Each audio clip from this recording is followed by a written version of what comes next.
بسم اللہ الرحمن الرحیم۔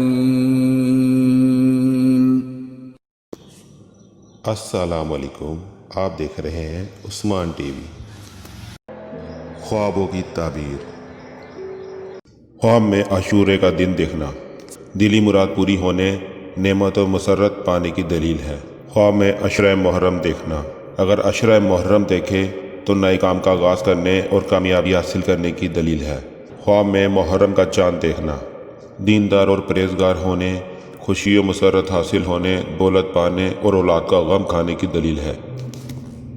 مزید خوابوں کی تعبیر کی ویڈیوز کے لیے ہمارے چینل کو سبسکرائب کریں، شیئر کریں اور لائک کریں، اور بیل آئیکن کو ضرور دبائیں تاکہ ہماری آنے والی نئی ویڈیوز آپ تک بروقت پہنچ سکیں۔